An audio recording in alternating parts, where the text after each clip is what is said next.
여러분, 요즘 주유소 가실 때마다 깜짝 놀라시죠? 기름값이 하루가 다르게 오르고 있는데요. 오늘은 이 기름값 이야기부터 시작해서요. 에너지 위기 속에서 벌어지고 있는 굵직한 변화들까지 한 번에 정리해드리겠습니다. 자, 먼저 기름값 이야기부터 해볼게요. 4월 4일 기준으로 전국 주유소 평균 휘발유 가격이 리터당 1,938원입니다. 경유도 1,929원이에요. 서울은 더 비쌉니다. 서울 평균 휘발유가 리터당 1,972원이고요. 경유가 1,952원이에요. 2,000원 돌파가 정말 코앞인 거죠. 근데 왜 이렇게 갑자기 기름값이 오르는 걸까요? 답은 중동에 있습니다. 지금 중동 상황이 심각한 거예요. 트럼프 미국 대통령이 4월 1일 대국민 연설에서 뭐라고 했냐면요. 이란과 합의가 이루어지지 않으면 2주에서 3주에 걸쳐 이란을 극도로 강하게 타격하겠다고 경고한 겁니다. 이 발언 하나에 국제유가가 폭등했어요. 숫자로 보면요. WTI 원유 선물이 하루 만에 11.4% 급등해서요. 배럴당 111달러 54센트까지 올랐습니다. 브렌트유도 7.8% 올라서 배럴당 109달러 3센트를 기록했고요. 2022년 러시아 우크라이나 전쟁 때 이후로 가장 높은 수준이에요. 자, 여기서 중요한 게 뭐냐면요. 국제유가 변동이 국내 주유소 가격에 반영되는 데는요. 보통 2주에서 3주 정도 시차가 있다는 겁니다. 그러니까 4월 초에 폭등한 국제유가가 4월 중순 이후에 본격적으로 반영된다는 거예요. 지금도 리터당 1,938원인데 2주 뒤면 어떻게 될지 감이 오시죠? 정부도 손 놓고 있는 건 아닙니다. 지난 3월 13일에 석유 최고가격제를 시행했어요. 말 그대로 기름값에 상한선을 두는 제도인데요. 그런데 문제는 이 제도를 시행한 지 일주일 만에요.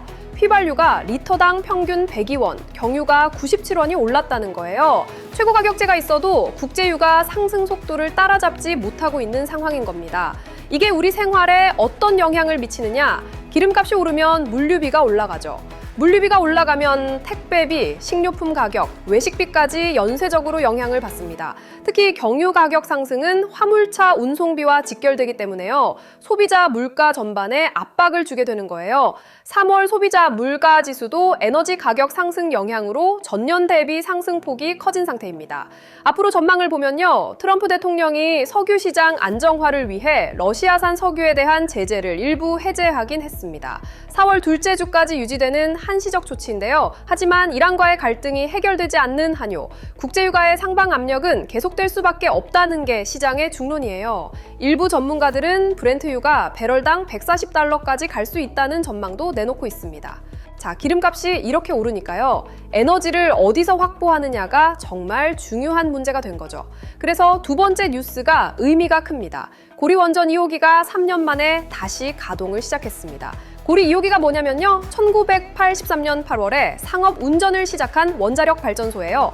43년 전에 지어진 발전소라는 거죠. 이 발전소의 원래 운전 허가 기간이 40년이었는데요. 2023년 4월 8일에 그 기한이 딱 만료가 된 겁니다. 그래서 그때 가동을 멈췄어요. 그런데 한국수력원자력, 줄여서 한수원이라고 하죠. 한수원이 이미 2022년 4월에 원자력안전위원회에 계속 운전 안전성 평가서를 제출했습니다.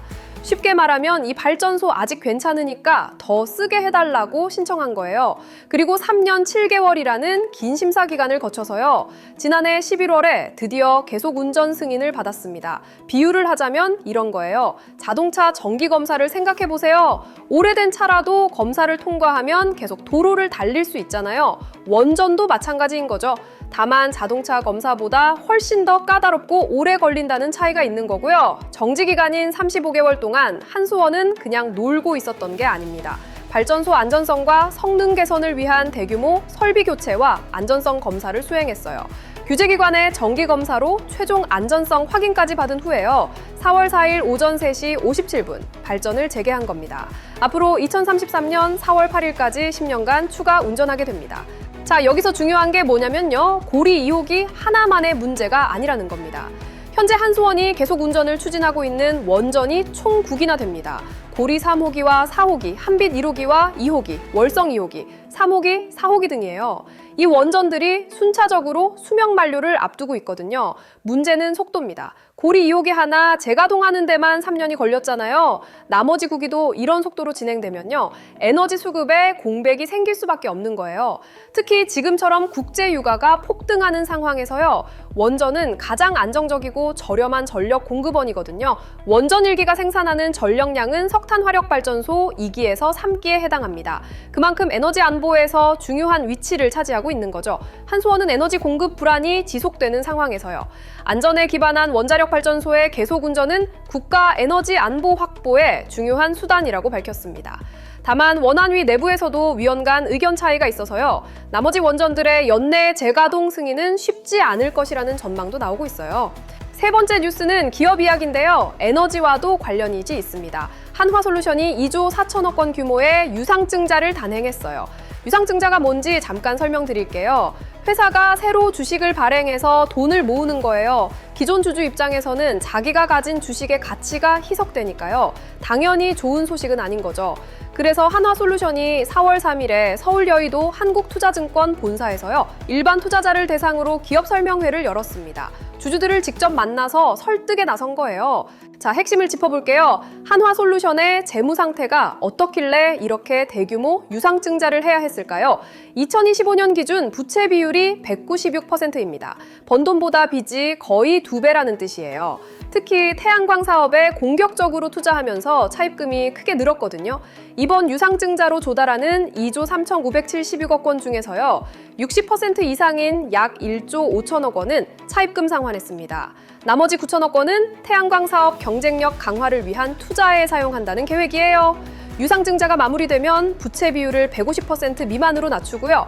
2030년에는 100% 수준까지 안정화시키겠다는 로드맵을 제시한 거예요. 정원영 한화솔루션 최고재무 책임자는 설명회에서 이렇게 말했습니다. 최소한 2030년까지는 추가 유상증자 없이요. 영업활동을 통해 창출한 현금을 바탕으로 차입금을 점진적으로 상환하겠다고 강조했어요. 주주들한테 이번 한 번만 참아달라는 메시지를 보낸 거죠. 그런데 설명회에서 논란이 하나 있었어요. 금융감독원과 관련된 발언이 문제가 됐는데요. 회사 측 관계자가 금감원과 사전 협의가 있었다는 뉘앙스의 발언을 했다가요. 나중에 이를 정정하면서 사과한 겁니다. 회사 공식 입장은요. 금감원에 증권신고서 제출 예정 사실을 알린 것 외에요. 사전 협의를 하거나 양해를 구한 사실은 없다는 거예요. 한 주주가 설명회에서 유상증자 결의 전에 이사들에게 충분한 사전 설명이 있었느냐고 따져 물었는데요. 한화솔루션은 3월 10일에 이사회 구성원과 신임 사회 이사 후보자에게요.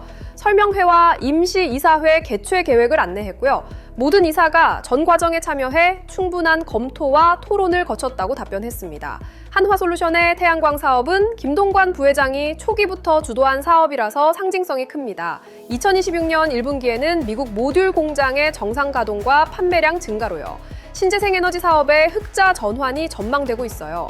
이번 유상증자가 정말로 반등의 전환점이 될 수 있을지 시장은 주목하고 있습니다. 자, 오늘 세 가지 뉴스를 정리해보면요. 공통 키워드는 결국 에너지입니다. 국제유가 폭등으로 기름값이 2,000원을 향해 달려가고 있고요. 이런 위기 속에서 원전 재가동과 태양광, 투자 같은 에너지 다변화 움직임이 동시에 일어나고 있는 거예요. 당장의 기름값도 중요하지만요. 중장기적으로 우리나라의 에너지 구조가 어떻게 바뀌어가는지도 눈여겨보시면 좋겠습니다. 오늘도 이코노클립이었습니다.